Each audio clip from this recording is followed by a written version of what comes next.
रहे दर्पण की चमक न्यूज चैनल। आइए देखते हैं। शामगढ़ से प्रधानमंत्री के लाइव संदेश का कार्यक्रम को पार्टी के वरिष्ठ कार्यकर्ताओं के साथ सहभागिता कर प्रधानमंत्री का संदेश को सुना। शामगढ़ से श्रीवास्तव की रिपोर्ट। आइए देखते हैं दर्पण की चमक मध्य प्रदेश, ब्यूरो मंदसौर। बच गए तो परिवार को भी लाभ हो गया कि भाई चलो अब अच्छे काम के लिए, बच्चों की पढ़ाई के लिए हम पैसों का खर्च करेंगे। तो मुझे बहुत अच्छा लगा और आपसे मेरा यही आग्रह होगा कि जिनसे भी आप जानते हैं, पहचानते हैं, अगर उनको दवाइयाँ खानी पड़ रही है तो उनको जरूर बताइए कि आप ये जन औषधि केंद्र से दवाई लीजिए। लोग उसको मोदी की दवाई दुकान कहते हैं तो मोदी की दुकान से खरीदिए और जाकर के अपने पैसे भी बचाइए और दवाई लेने में कभी कोताही मत करो।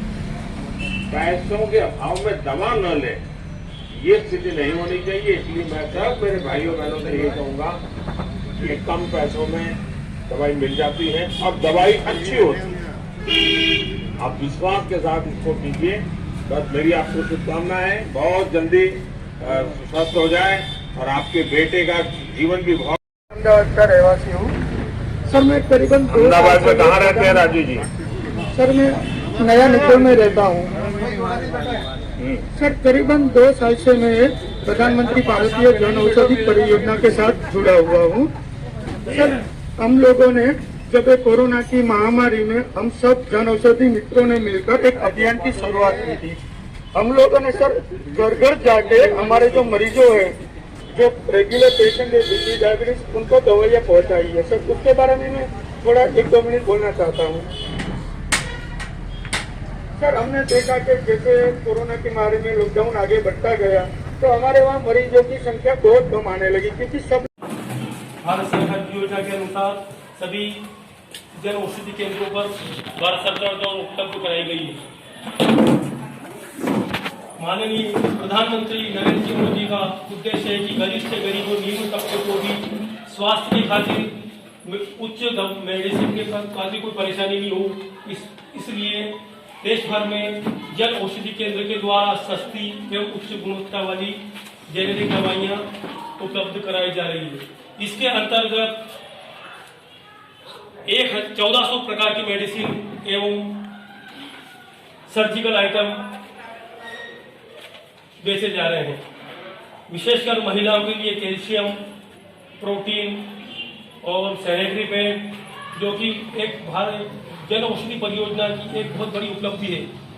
सैनिटरी पैड 1 रुपए का एक सभी केंद्रों पर मिल रहा है। इस योजना के अंतर्गत 7 दिन कुछ न कुछ प्रोग्राम स्कूल में, सार्वजनिक केंद्रों पे और स्वास्थ्य कैंप, निबंध प्रतियोगिताएं, इस प्रकार जन औषधि सप्ताह मनाना है। इसी तारीख में आज हम आपको जेनेरिक दवाइयों के मामले में जानकारी देने आए हैं। जेनेरिक दवाइयाँ और इथिकल दवाइयाँ, मेडिसिन में साल्ट वही रहता है और इथिकल का मतलब है कि कुछ ब्रांडेड मल्टीनेशनल कंपनियों द्वारा उसी वस्तु को पेटेंट करवा कर एक अलग से नाम दे दिया गया है। मान लिया सपोज एक सीधा तौर पे एक उदाहरण देता हूँ कि घी, ग्रामीण क्षेत्रों में सभी घर में घी मिलता है, देसी घी रहता है। लेकिन कुछ उच्च घर जैसे कि पटेल परिवार या कुछ गांव के जो सब प्रतिष्ठित व्यक्ति है, अगर वहां का घी लेने जाओगे तो कहाँ का घी है कि सब पटेल बागे का घर का घी है, वो 200 रुपये किलो ज्यादा बिकेगा। इसी प्रकार ये मेडिसिन यही है। कुछ ब्रांडेड मल्टीनेशनल कंपनियों ने अपने ब्रांड नाम पेटेंट करवा लिए। एक उदाहरण के तौर पर एक बुखार उतारने के लिए सामान्य दवाई पैरासीटामोल आती है, उसको ब्रांडेड कंपनियों द्वारा किसी कंपनी ने क्रोसिन नाम दिया, किसी ने मेटासिन नाम दिया, किसी ने कालपोल नाम दिया है। और ये एक प्रकार से कंपनियों और डॉक्टर के बीच में एक गुप्त समझौता है।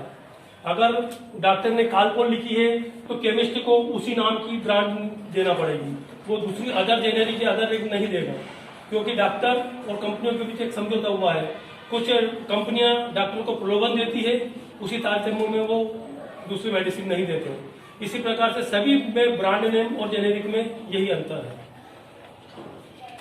इस प्रकार कैल्शियम की गोलियां महिलाओं के लिए, विशेषकर भारतीय महिलाओं में आयरन और कैल्शियम की बहुत कमी होती है, तो ब्रांडेड कंपनियां अपने नाम से एक ब्रांड बना के बहुत महंगे दाम पर देती है। और उसी वही योजना प्रधानमंत्री जन कैल्शियम विटामिन D3, ये बाजार में 15 गोली 75 रुपए की आती है और हमारे यहाँ पर 10 गोली मात्र 7 रुपए में है। ये उच्च गुणवत्ता वाली मेडिसिन है। इसी प्रकार सभी प्रकार की मेडिसिन भारत सरकार द्वारा उपयोग कराई गई है।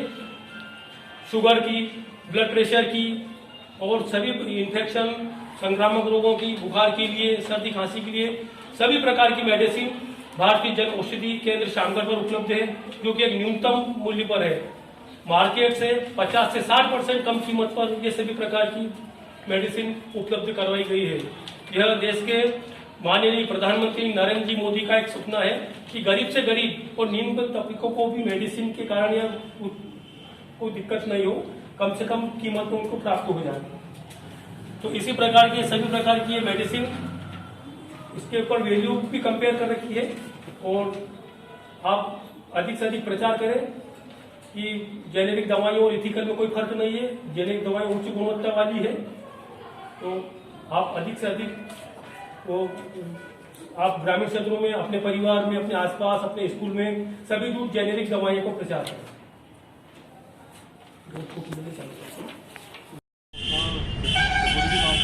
देश के अंदर दवाई कंपनियों द्वारा दवाइयाँ बहुत महंगी की जा रही थी और उसके कारण गरीब वर्ग या तो अपना इलाज नहीं करवा पाता था या फिर बेमौती मर जाते थे या उनके परिवार का आर्थिक बजट बिगड़ जाता था।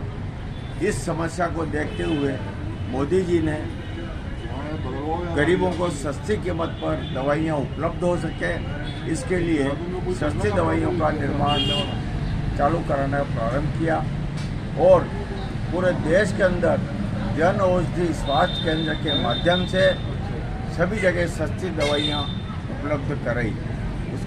जब सस्ती दवाइयाँ उपलब्ध होने लगी तो गरीबों को काफ़ी राहत हुई और गरीब लोग आज अधिकतम गरीब लोग जो हैं जन औषधि केंद्रों पर जाकर सस्ती दवाइयाँ उपलब्ध कर रहे हैं। यह दवाई सस्ती होने के कारण घटिया नहीं हो सकती। कुछ लोगों द्वारा यह अफवाहें फैलाई जा रही है कि दवाइयाँ सस्ती है इसके कारण घटिया है, लेकिन ऐसा नहीं है। दवाइयाँ सस्ती है, शासन इसमें सब्सिडी देता है, उसके कारण दवाइयाँ सस्ती मिल रही है और दवाइयाँ पूर्ण गुणवत्ता युक्त हैं। इसमें कहीं पे भी शंका नहीं करनी चाहिए। अगर दवाइयाँ कहीं पे भी घटिया प्रमाणित होती तो जितनी भी कंपनियां हैं इन लोगों ने सबने इसकी जांच करवाई होगी और करवा लेते, क्योंकि जन औषधि के माध्यम से बिकने वाली दवाइयों के कारण बड़ी बड़ी कंपनियों को काफ़ी आर्थिक नुकसान हो रहा है। आज मोदी जी के कारण ही लोगों को दवाइयाँ उपलब्ध हो रही है, इसलिए मोदी जी का कोटि कोटि धन्यवाद। अभिनय योजना है जिसका लाभ हर क्षेत्र में हर वर्ग को मिल रहा है। अधिक से अधिक लोगों तक ये जानकारी जाए, पहुँचे, इसलिए 1 मार्च से 7 मार्च तक जन औषधि सप्ताह मनाया गया है। इसके अंतर्गत प्रत्येक दिन विभिन्न कार्यक्रम किए गए। निबंध प्रतियोगिता, स्वास्थ्य परीक्षण, वाहन रैली, निबंध प्रतियोगिता, जन औषधि और वरिष्ठों का सम्मान और आज 7 मार्च को जन औषधि दिवस देश के गणमान्य नागरिकों ने प्रधानमंत्री को लाभार्थियों से लाइव बातचीत करते सुना। ये बहुत बढ़िया कार्यक्रम रहा है। हम मोदी जी को बहुत बहुत धन्यवाद प्रकट करते हैं कि ऐसी योजना देश में लागू कर गरीब वर्ग को राहत प्रदान करें। प्रधानमंत्री भारतीय जन औषधि परियोजना भारत सरकार द्वारा देश के लोकप्रिय प्रधानमंत्री माननीय नरेंद्र मोदी जी के निर्देशन में भारतीय जन औषधि परियोजना का शुभारंभ हुआ है, जिसका उद्देश्य हर गरीब को इलाज हो, हर गरीब को सस्ती दवाई मिले, कोई भी गरीब बिना दवाई के मरने की नौबत ना आए। इसलिए देश भर में 7,500 से अधिक जन औषधि केंद्र संचालित हो रहे हैं, जहां पर उच्च गुणवत्ता वाली जेनेरिक दवाइयाँ मार्केट से 50 से 90% कम कीमत पर मिल रही है। भारतीय प्रधानमंत्री जन औषधि परियोजना के अंतर्गत 1 मार्च से 7 मार्च तक जन औषधि दिवस सप्ताह मनाया गया है। उसी तारतम्य में आज 7 जनवरी को 7 मार्च को जन औषधि दिवस स्थापना दिवस मनाया गया है। इस उपलक्ष्य में सभी गणमान्य नागरिक जनप्रतिनिधि पधारे और उन्होंने प्रधानमंत्री का जन औषधि लाभार्थियों का लाइव प्रसारण सुना।